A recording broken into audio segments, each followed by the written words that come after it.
Recently, hoping to design better building models, I bought two books about which I had heard good things. Within the pages, I found a vision of urbanization rooted in human life and community. 50 years later, a lot of these ideas remain unimplemented, despite the books being bestsellers found on many a professional architect's bookshelf. The places that Christopher Alexander had a hand in designing feel remarkably down to earth and are brimming with life. Indeed, Alexander's philosophy has been foundational in the fields of software engineering and informational technology. What might Alexander's work still have to teach us today?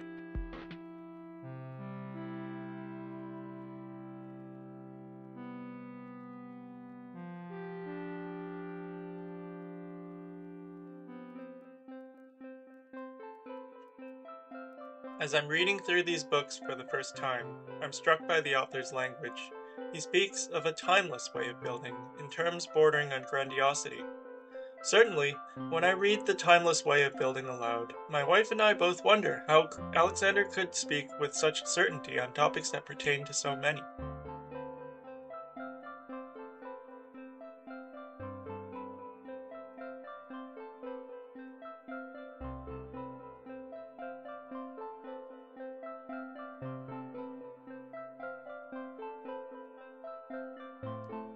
What makes a room, a building, and a town livable? Alexander's research led him to conclude that there was an objective quality that arose from the perpetuation of self-renewing and life-giving patterns, of which he documented 253 in his book A Pattern Language. There is an inviting quality to the ideas that he and his fellow researchers propose. Take, for example, light on two sides of every room, which is self-explanatory, or the window place and alcoves, which tend to the needs of everyone on an individual level even within a group setting. Our society is so obsessed with getting places that we don't even pause to consider the street as a place where one can stop. Alexander proposed that public outdoor rooms be built along streets as a place to grab a seat and chat with your neighbors and passers-by. Other patterns are a little paradoxical, but make sense upon reading the explanations. The Zen View chapter proposes that huge windows gaping upon a beautiful view spoil the view for the viewer by reducing it to a banal part of the building, like wallpaper. And the Site Repair chapter proposes that we build on the parts of the land that are in the worst condition, not the best, lest the worst parts of the land become neglected and the best parts lost. Overall, Alexander's vision is for thoroughfares where we feel comfortable to stop and stay a while, and for places where we can live out our lives in harmony with ourselves and with each other.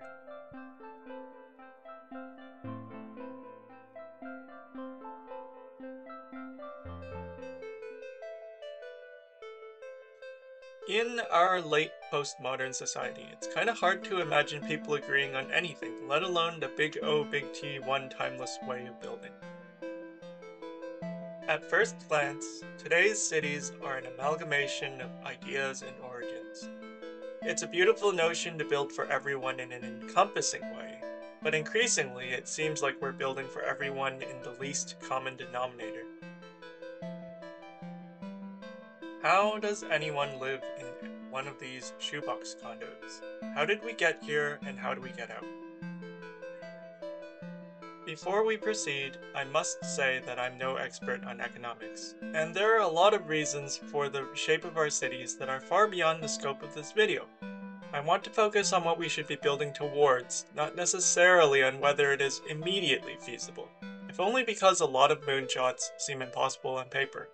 That doesn't mean we should abandon the idea of livable communities, which already exist all over the world and have existed throughout history. And with that out of the way, let's talk more about patterns.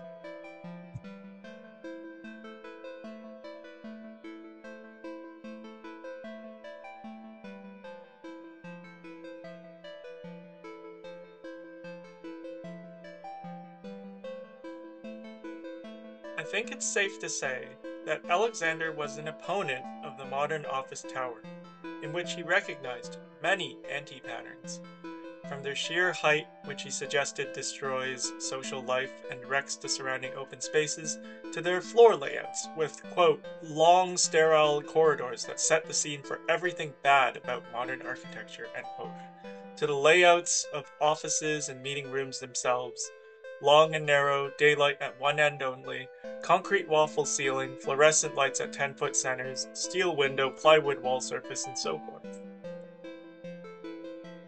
Alexander recognized all these patterns and had an explanation for how we got here.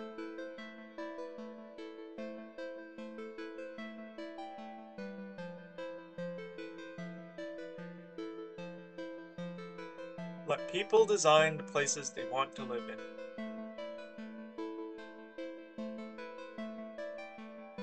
This doesn't happen, and people have lost touch with their basic intuitions for home design, Alexander suggests. Then, even the architects lose touch with this intuition as everyone starts to forget the living patterns that once worked. Left with a smattering of patterns that make no sense on their own, things fall into chaos and anti-patterns emerge.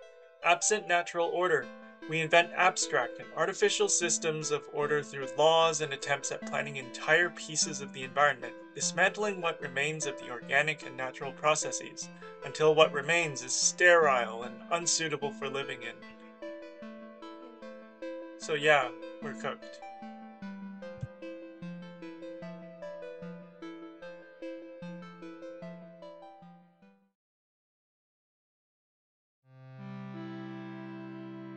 Despite its popularity in software engineering, Alexander's work is not a systems manual that, if followed to a T, automatically results in a livable community.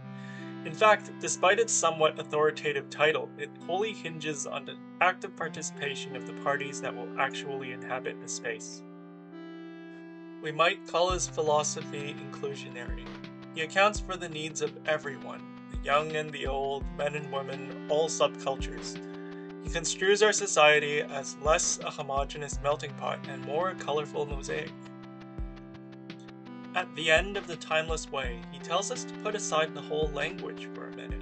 It's having released something native to us, which, quote, we shall discover time and time again when we give up our ideas and opinions and do exactly what emerges from ourselves.